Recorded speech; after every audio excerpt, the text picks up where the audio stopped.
Hello, we're going to have another go at a different craft today. Going to do a bit of making, and I thought we'd have a go at making our own wormery. So the things that you're going to need are a plastic bottle, preferably one without ridges in it, because it will certainly be easier to see the worms that way. But if you haven't got anything else and yours has got ridges in it, I'm sure it will just be as good. You will also need some soil, some sand, some worms, some dry leaves, and an elastic band. Oh, and something to cover it with. So I've found a bit of netted material.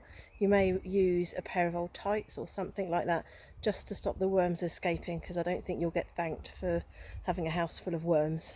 Okay, I'll show you what to do.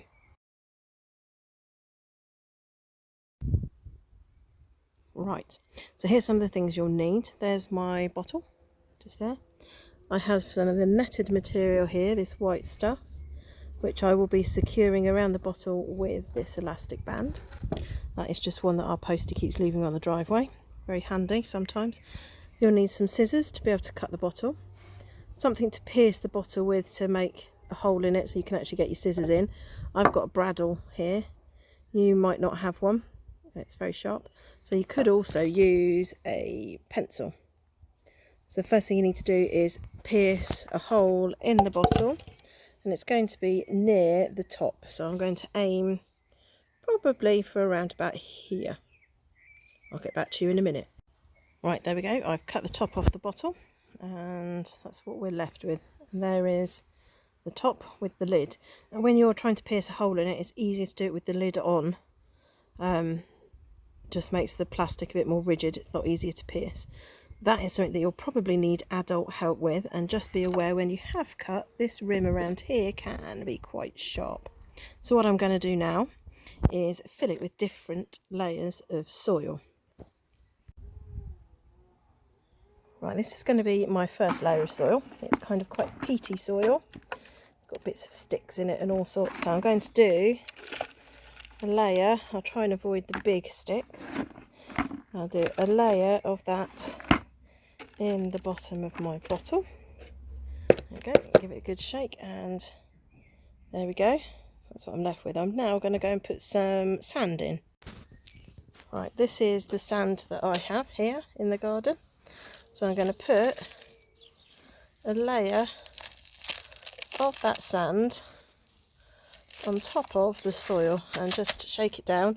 And you can see in the bottle there's two very distinct layers now. And the reason you do that is when the worms are moving around, you'll be able to see the movements they've made a bit more clearly, because they will move the soil with them. Okay, going for another layer of soil. This is just soil out of the garden, not peat or anything. And so I'll do a layer of that, and you're going to continue building up layers. So I'll do some layers of soil, some layers of sand, until I reach nearly the top. So you can see now I've got three very distinct layers going on in there. So I'm going to carry on. I'll probably do another layer of sand and another layer of the peaty soil. Okay, so I've reached that point. I've got lots of layers of soil and sand going on. I'm now going to top up with some of this. See lots of dry leaves in there. So I'm going to finish off, put some in the top. Okay, now that is ready for adding some worms. Well, so I was on the hunt for some worms, lifting up stones and things, a bit like the other day when we were using the pooter looking for insects, and I came across these two and a big stone. There's the big stone I lifted up. It's a little baby one, little slow worms, very cute. It's very tiny, it's very chilled out, even though I just found him. Anyway, I found two worms so far. I'm going to go and have a look, see if I can find any more. You might need to do a bit of digging to find some. So as you find your worms, you're going to add them into your wormery, and then hopefully it should find its way down, because worms don't like being out in the light.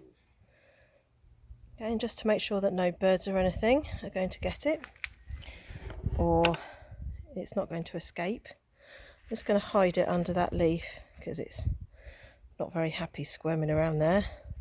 Oh, see two of them. And there you go, it's making its way down. Don't need to cover it up. So yes, at that point I'm going to make sure, whoops, that I use my material and elastic band to cover the top so I don't have any escapees and I don't have any birds eating the worms.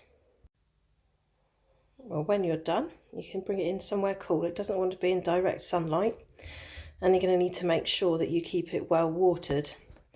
And you should be able to see the work that the worms have been doing very gradually over a few days. You should be able to see some tracks going through the soil. So we'll check again in a few days' time and just see what's happened. Hope you have fun. Right, so the worms have been left now for about a week or so. I did find some more worms because we're laying new turf in our garden, and we did find some whoppers as we were doing that. And in here, you can just about see here, there's a great big gap there where a worm has crawled its way through, and there's not so many leaves at the top anymore. So what they tend to do is pull them down into the soil for them to eat. So that's what we do. I'm not going to keep them in here too much longer.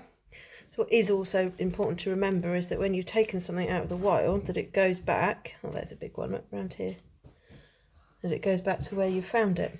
So what I have been doing regularly is giving it a good spray of water. So obviously the worms would prefer it to be wet. I think I'm going to only keep this one going for another day or so before I release the worms now. So let's see how you get on. Right, it's been a couple of weeks now since we had our worms inside, and they've been very busy. Take the top off now. As you can see, lots of the dried leaves have now gone, and you can see lots of areas where they've moved the soil around. But I've had them in there now a couple of weeks, so I think it's about time that we release them back where I found them. So I'm going to be putting them somewhere safe back here, away from any birds. Oh, there's one, look, can you see it? Nice big fat juicy worm there. That would make a bird a very nice treat, that would. And there we go. That's all that soil back in there. There should be some very happy worms now. They've had a good feed for a few weeks, but now they need to go back to where they came from. I hope you enjoyed making your wormeries, and it'd be really interesting to hear how you got on. So don't forget you can comment below. If you have any videos or photos of what you've been up to, it would be great to see them. So feel free to send them to me. I will put my email at the end of the video, and I can put them on our school website then for everybody to see. In the meantime, you take care of yourselves, and we'll see you soon. Bye!